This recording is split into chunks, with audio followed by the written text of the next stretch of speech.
Now, here are your hosts, Captain Ed Mehmet and Detective Kevin Schroeder. Hello, everyone, and welcome to another episode of Cop Talk. I'm Kevin Schroeder, your host. I'm here with my co-host, Great Captain. Hello, WABC listeners and YouTube viewers. Today we have a very distinguished guest who I've known for quite a while. He's had a most interesting career, and he's going to tell you about his life. So our guest today on Cop Talk is Lou Rice Jr., who's a retired DEA agent, and his dad is a proud detective from the 2-5 precinct up in Harlem. Lou, welcome. Thank you. Thank you very much. And by the way, DEA stands for Drug Enforcement Agency. Administration, Drug Enforcement Administration. Not the Detectives Endowment Association. Right, on this show they may right. confuse that That's- with the that's DEA right. Drug Enforcement versus the Detective Endowment Association. I'm glad we settled that in the beginning. Okay, with your job. So why don't you give our audience a little bit of your background, where you grew up, where you went to school, and how you became to where you are today. Sure. So first of all, thank you for inviting me. You know, I grew up in New York City, in Queens. Was raised in the projects. My mother worked for the Department of Social Services. My dad was a New York City detective. And I like to say proud New York City detective, because during that time, and sometimes a little bit now, it wasn't really the best thing to be known as a cop because people were always going after them. But he prided himself on being a cop, helping people that were under duress. And I grew up with that sense of service from my dad. Learned a lot from him. He and my parents married when they were 19. Wow. I looked at my kids when I was raising them, and at 19, I couldn't believe, my daughters or sons could be married at 19, and they weren't, because he didn't really experience the world. But he had a lot of knowledge, and I really learned a lot by listening to my dad. So your dad, so you grew up in Queens, you said? Yes. Right? Where'd you go to school? Queens. I went to Catholic school, elementary school, St. Joseph's in Astoria. Oh, okay. And I graduated from Bryan High School, and I went on to St. John's University, where I learned a lot about life and relationships and people. And the St. John's is populated by the Vincentians, and the Vincentian mission in the Catholic Church is all about service to others. Bryan High School's still there in Astoria. Still there. St. Joe's still there? St. Joe's is still there. I think the school is known by another name, but the church, I think, is still St. Church is still there. Yeah. What was your degree? At criminal justice. I was one of the first graduates at St. John's in criminal justice. That's right. They have a criminal justice program. Right, and that began my career with the DEA, to tell you the truth. So you didn't take the NYPD test? No. Why not? Well, my dad loved the NYPD, but he told me, he said, Lewis, if you get a shot to go with the feds, go with the feds. Oh, okay. And I did. And DEA was a young agency, was formed in July of 73, and I signed on in October of 1974. I mean, it wouldn't happen like that now, but at a career fair at St. John's University, had a DEA agent and a personnel specialist, they called them back then. Now they're HR, and they explained what the agent's job was about, investigating narcotic dealers. And at that time, when you think about the early 70s, a lot of my friends had went to Vietnam, and these were, kids that would go out, party, hang out with the girls, just have a good time, just 18, 19, 20-year-olds, just having a great time. But when they came back from Vietnam, they came back addicted to heroin. And then you add to that, the struggle for civil rights of African Americans back in the 70s, for equity in housing, employment, and education, that the parents celebrated and supported the civil rights leaders of the day. The parents were devastated when their kids were addicted to heroin. And I saw friends of mine either overdose or live unfulfilled lives, going in and out of jail, trying to get money to buy heroin. And so when DEA came to the school and talked about the mission, in my head, I said, well, I'm going to go after the guys that destroyed my friends and their family. And I went into DEA at 21 years of age with a passion. Good for you. Good for you. Prior to that, when I was a young detective in narcotics, it was called the Federal Bureau of Narcotics. Yes, that's right. And the agents used to have gasoline credit cards that said Bunar. Right. Right. Well, you're right. That's a pre-agency before DEA. Yeah, I'm talking about in the 60s. Yeah, the federal. I think Harry Anslinger maybe was was one of the starters. was the commissioner. It was the Federal Bureau of Narcotics. Howard Safer was one of the agents. Yes, there he were like was. 90 agents in New York. Was former police commissioner Howard Safer. Right. He sure was. We did some work with them. Yeah. And as I told you before, we worked with the famous John Maltz. Yes, legend. So Lou, so you came on in '74. You went on to the DEA. Yes, correct? 1974. And now, why don't you bring us through your career, where you started out? So I joined DEA right out of St. John's. I graduated in June. In October of '74, I swore in as a special agent with the DEA. Where was the swearing in, by the way? In the New York office. At that time, it was on 57th Street and 11th Oh, Avenue. right. Right. By the Ford building, right? Yep. It was right inside. Yep. You got a great memory. I know it well. In yeah. the Ford Lincoln Mercury building, we had the 17th, 18th, and 19th Is that floor. where you worked, Kevin? Yeah. Well, I worked in Midtown North. Okay. But as I was saying earlier, my family and the Hunt family is Yes. very close. Jamie Hunt Sr., Jr., and Brian Hunt. Yes, yeah. So we used to go actually to the Christmas parties every year Isn't that something with the DEA? at the Ford building, which was where you guys were. Was it Kevin Gallagher? Kevin Gallagher, Yeah, yes. Kevin was one of Gallagher those as well, and- legends. Right. But I used to be there with Jamie and Brian Hunt. Right. So, You have a great memory. And at times. Jamie Hunt Sr. was a legend in DEA. Yes, He yes. was one of the top agents, executives when I started in 1974. Yes, great family, Yes. legendary legacy, Yes, fantastic. yes. But I'm sorry. That's all right. So I swore in, but I was so young, I couldn't go to the agent school yet. So I was sworn in as a special agent, but I couldn't conduct investigations. So I was assigned to an enforcement group, which is a group of about 12 agents led by a supervisor, and they conduct all type of narcotic investigations. So I would learn by talking to the agents in the group, reading the case files, and understanding a little bit more about what federal narcotics is about. And then in January of 1975, I went to the school, DEA basic agent school in Washington, D.C. And then I graduated several months later, and I came back to New York, and now I'm a full-fledged DEA special agent, and I was issued a badge and a gun to begin my career conducting narcotic investigations. So the academy was in D.C.? In D.C. at that time, yeah. So how long was the academy? The academy at that time in the 70s was 8 weeks. 8 weeks. It was classroom, going out to Quantico twice a week to do firearms training, and what they call field training exercises. That was basically the hallmark. And that's where you would actually simulate narcotic investigations that have taken place throughout the world. And when I say simulate, I mean you'd interview people, write reports, conduct surveillance, do mock arrest, then get back into a courtroom, and they'd have a judge and a defense attorney and the United States attorney, and preparing you for actually what was going to happen if you graduated and went out to the field. And those field training exercises would start usually on a Friday afternoon about 1 o'clock with somebody coming into the office and giving you information. And they'd go all Friday night and all day Saturday, Sunday, and then they would end Sunday afternoon, and you'd replay them the next day, Monday, in the classroom. And when I say replay them, a lot of them were recorded.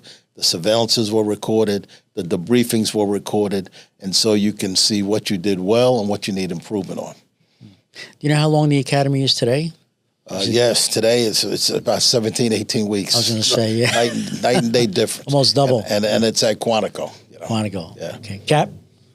Can you tell us about some famous case you worked on, or cases? Sure. I did a lot of undercover work when I came on in the 70s.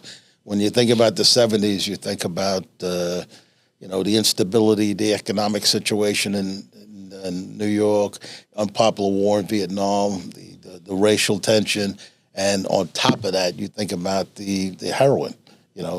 Nixon was president. President Nixon, he formed the Drug Enforcement Administration, and he coined the term war on drugs, because we had a heroin problem, and New York was ground zero for the heroin.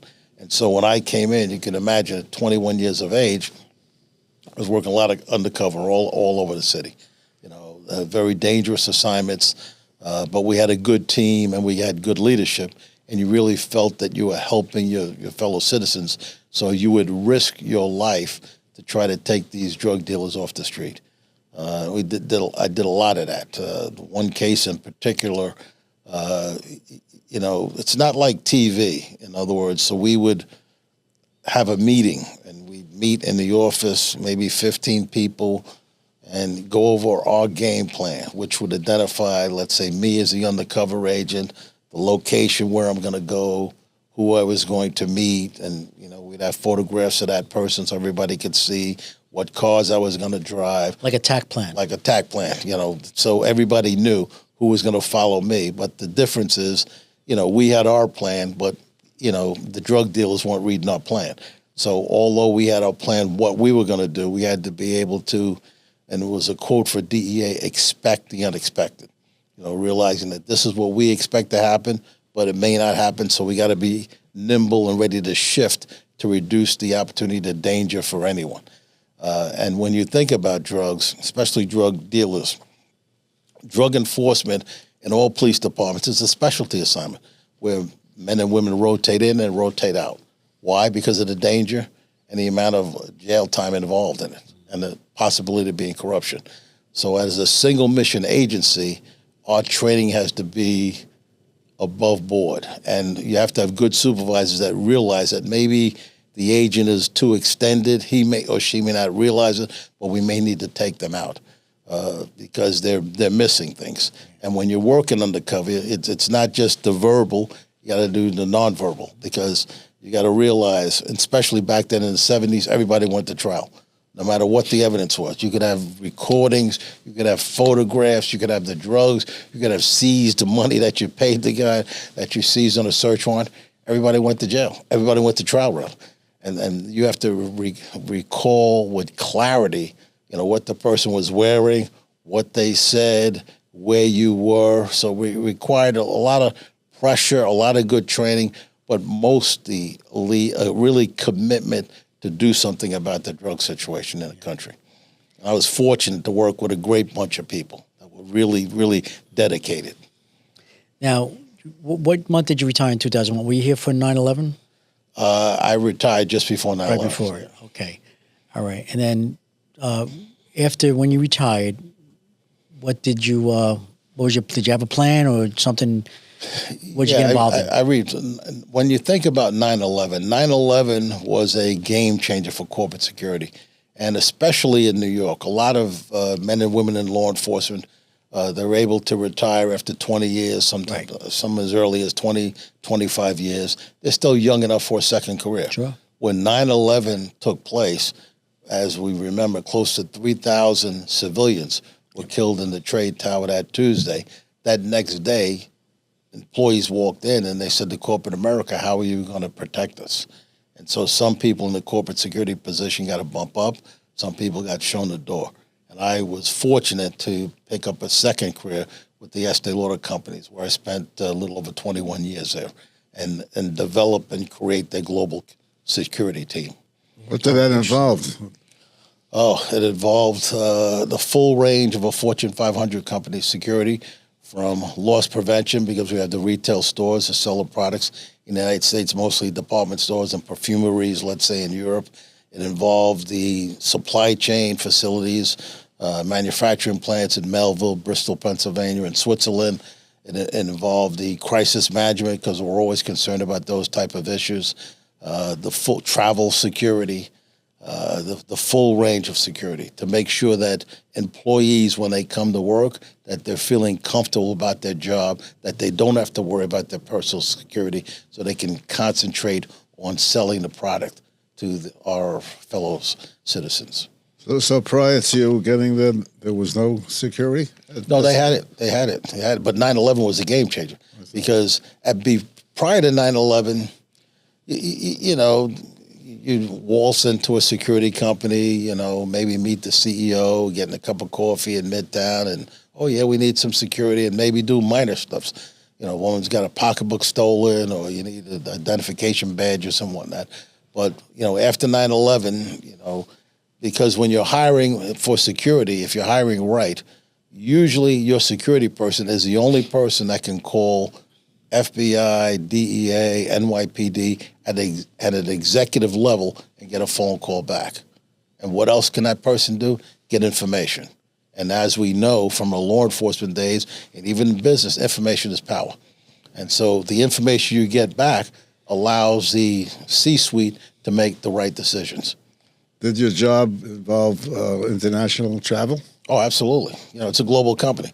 I put people on the ground in London, people on the ground in Hong Kong, people on the ground in Paris and Switzerland, South Africa. I was brought in basically to develop that corporate security team globally. You never even offered me a bottle of aftershave lotion. See, typical figures, right? Typical cop. I'll make it up, I promise. That's what we do. Can you talk about the case in Miami you were involved in? Sure. So there's a lot of cases. When I was in Miami, that's my first supervisory assignment. I left New York after 8 years. I got a transfer to Kingston, Jamaica, working in the embassy there. And my first supervisory after Kingston, Jamaica, was into Miami. And this is 1984 to 1986. I like to explain Miami. My version of Miami back then, because the cartels were very strong in Miami, was that when you landed at Miami International, they gave you a kilogram of coke and a 9mm, because everybody had guns and large amounts of coke down there. And that was an eye-opener for me, because coming out of New York, well, everybody could say they could get you drugs, but everybody couldn't get you drugs. And a lot of times we'd go out there and a guy would promise, I can get you an ounce of heroin, I get you a half a kilo of cocaine, and you'd be there 5, 6, 7 hours and whatnot, and he couldn't get anything.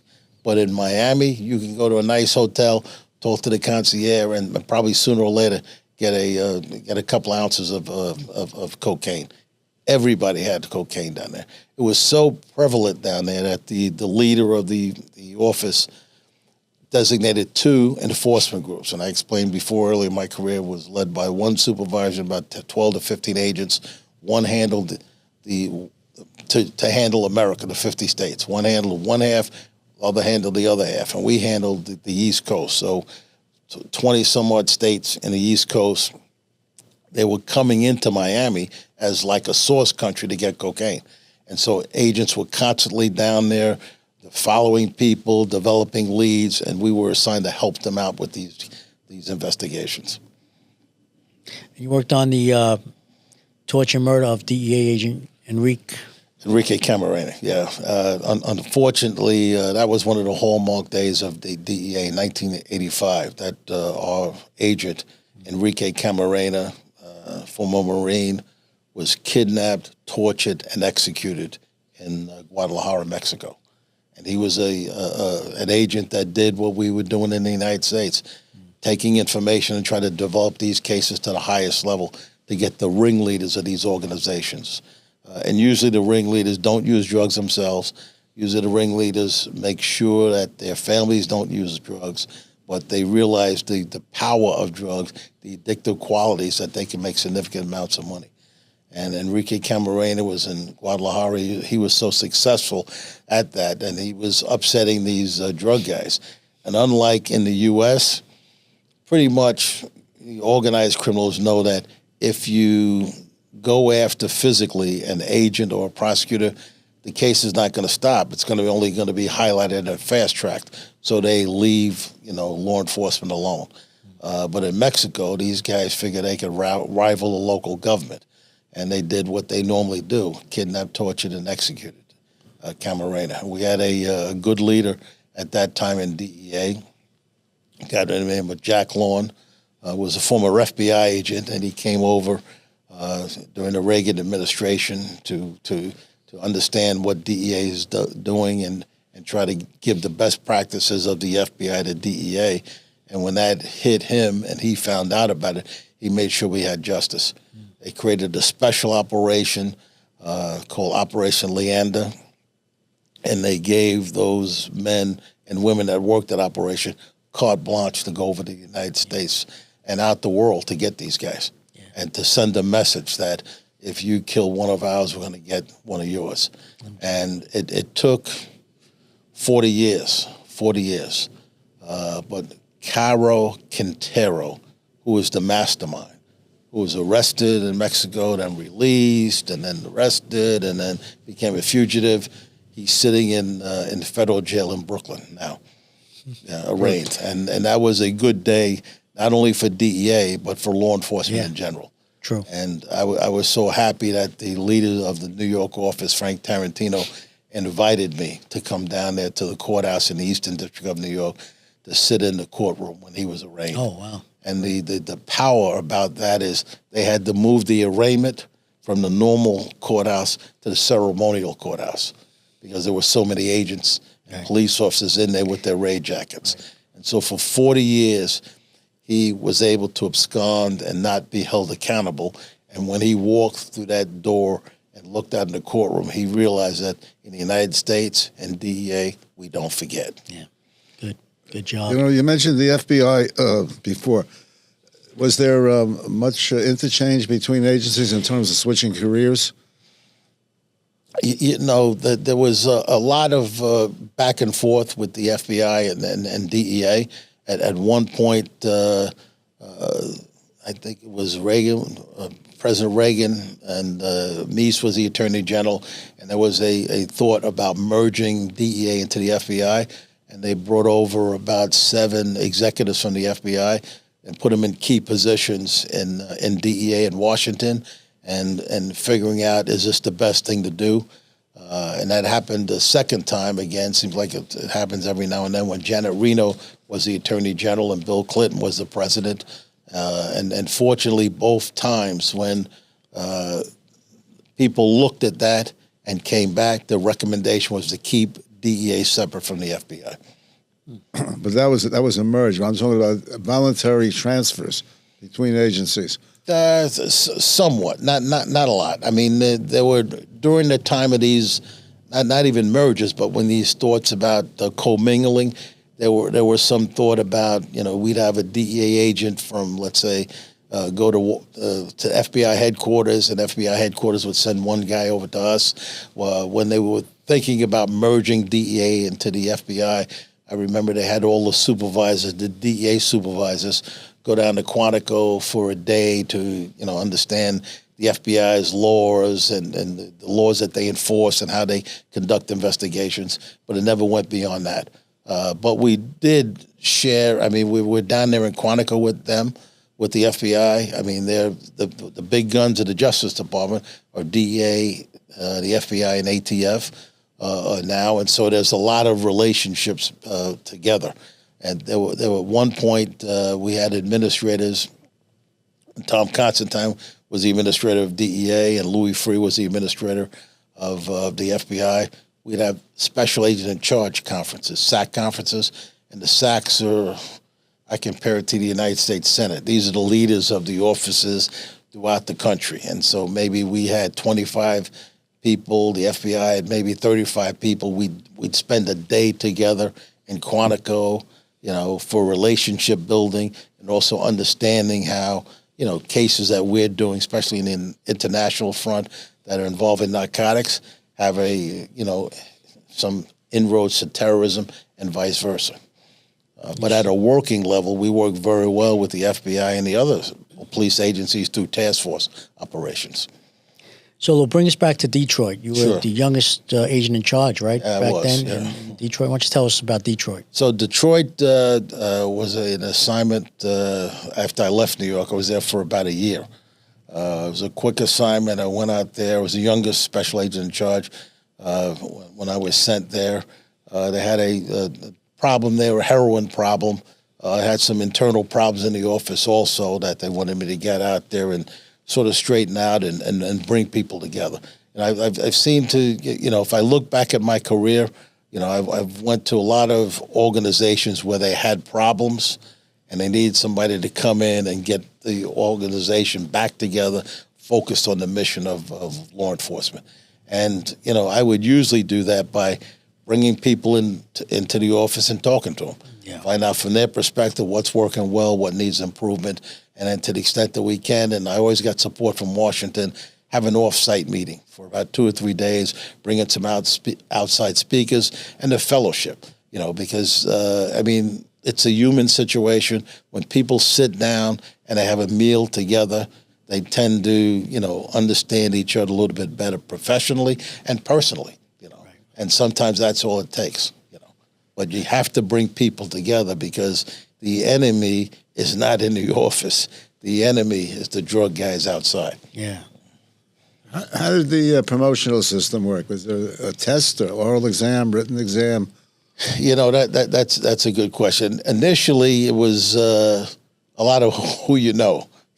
That's not uncommon. And then that changed because a lot of people were complaining and filing beefs and things like that. So they came to an actual promotion system where it's documented.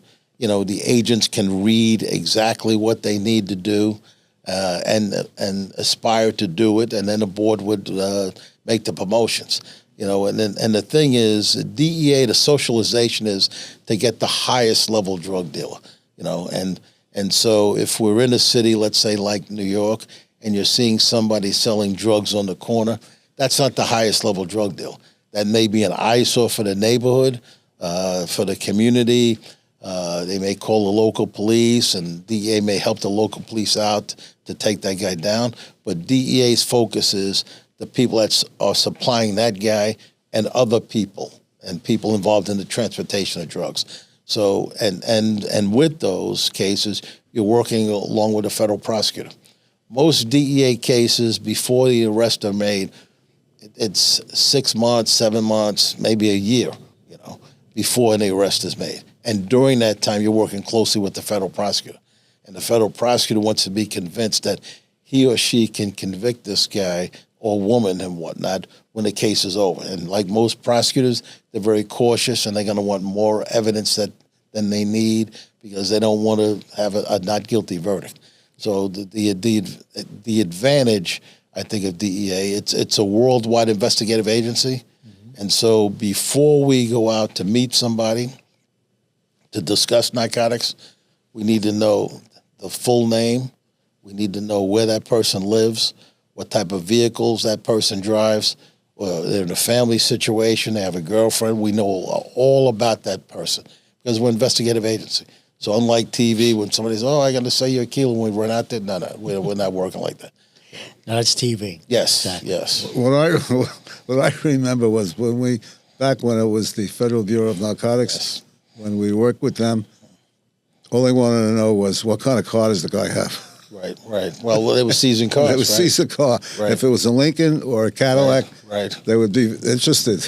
Right. Because we went to them for the money. We didn't have the large amount of money that they had. So that was the deal. You give us the money for the big buy, and we'll give you the car. Well, you mentioned the money. I mean, at one point, we didn't have the money, the feds. We were going to Sterling Johnson's office, who was the special narcotics prosecutor back then, because he had a bunch of money. And Sterling would help support our cases, but he would say also, if you get somebody, you make the arrest, you get somebody to cooperate, I want the guy that's going to cooperate. It's funny too. A lot of people think the feds always have money, but you just saw a government shut down, so there was no money there in the till for almost 45 days and whatnot. So, but working together and the asset sharing and exactly back in the 70s, that's how our fleet was. Our fleet was, you'd have agents driving around in Cadillacs and Eldorados and Mercedes because these is what the drug deals were driving, and the drug deals were conducting illegal activity inside those vehicles, so they were seizable by the U.S. government. And then we'd put them out into the fleet and drive them around ourselves. Cool. Lou, what about, tell us about Frank Lucas. Sure. Talk about that. So it's an interesting case. In 1978, 3 members of the NYPD, I think it was Manhattan North, came over to the feds. And at that time, in 1978, we had a group of senior agents assigned to the Southern District of New York and a group of senior agents assigned to the Eastern District of New York. I was assigned to the Eastern District. And when they brought the case over, they had spent probably about a year delivering large amounts of mannite and quinine to Harlem drug dealers. And mannite and quinine are the essential diluents used to cut heroin. And so they knew that these guys were involved in the drug business, but they had no drugs and they had no drug conversation. They pushed their witness to ask these guys what they were doing with the mannite and quinine, and they just shut them down.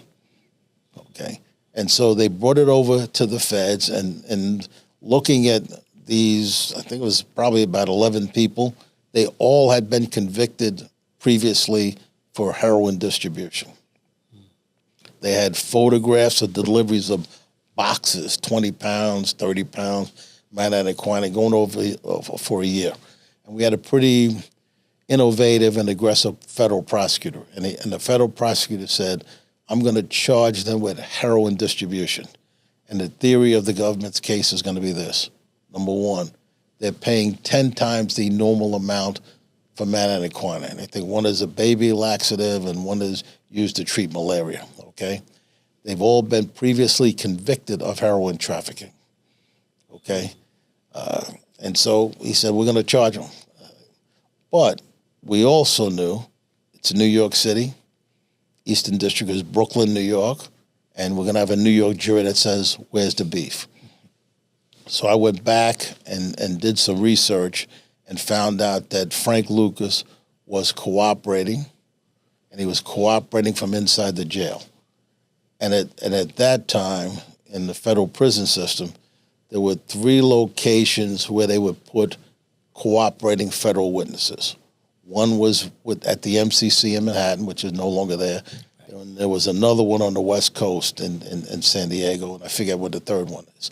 Frank was in San Diego. So myself and the prosecutor, we flew out to San Diego. We met Frank. We told him about the case in Harlem. We told him who the defendants were, and he knew all of them. He did business with them, business with all of these guys for many, many years. And when I said I found out he was cooperating, he had cooperated, and people were going to jail, and nobody went to trial. Once they found out he was a witness, they pled guilty. But this is the only case he would have to testify in, because in these guys' mind, also the drug dealers' mind, they figured the government has no drugs, we had no money, we had no flash in terms of seizures. All it was going to do is testimony and conversation that the drug dealers felt that they were going to beat the case. So they all went to trial, you know. But you could have heard a pin drop when Frank got in that courtroom. Yeah. You know, I mean, I tell people the time I spent with him, getting him ready to testify at trial. I mean, we walk on the weekends, me and a couple of other senior agents. We brought him to the courthouse. We'd have him sit in the jury box, sit in the chair where he's going to sit. We explain the process. He's going to get sworn in. We're going to tell him where the jury's going to sit, what the judge is going to sit, to keep him more familiar with the case. But it was like getting a PhD in international drug trafficking. You know, Lou, before we go, one more thing I want to touch on. You were involved with the Major League Baseball and NBA and National Hockey League. I find that very interesting. Could you tell our audience about it? Sure. So just before I retired, Kevin Hallahan, who retired from the NYPD, was with Major League Baseball. Horace Balmer, who retired from the NYPD. Who I worked with in the NBA, right? And Dennis Cunningham, who retired from the NYPD, also was with the National Hockey League. And they came over to us, and me, DEA New York, and they said, we want to put together a rookie training program because of the clubs and the drugs. Yep. These guys are being susceptible to this stuff. So I work with them, and Mike Francisi, who you see on one of the YouTube channels, put his piece in there in terms of what the mob does. And they did a real 30-minute fast-moving video with music and scenes and clubs, especially in New York City, to prepare these guys, because you're in New York City, you have a lot of money, and everybody's smiling in your face, but the goal is to be able to make money when you can no longer play the sport. And that how is that going to happen? Through endorsements. And so it was to help them with decision making. And you mentioned that it's just like in the news not too long ago. Last week was a baseball player. The week before that, an NBA player. We're right back to where we are. And to me, it's even more problematic now because of the college athletes and the NIL, name, image, and likeness. I mean, you got these young people that are not exposed to the world and people, trying to take advantage of them. And it's not like they're asking them not to shoot. They're trying to make the point spread. And so, hey, you can win the game, but we don't want you to win by, we want you to win by 3 points instead of 10 points and whatnot. Yeah. And so my feeling is when people know better, they do better. So I'm sure that that those professional sports, especially the college and being in New York City, are talking to people in law enforcement and finding out, what they've did in the past and how we can make that relevant for the students and the players that are now around in 2025, speaking to them in the language that they understand. Great concept. I like it. Captain? Well, Lou, this has been a great interview. Thank you. You're a great success story. Thank you. 2 careers, 3 pensions. Who can do better than you? Exactly. Now you got to enjoy life.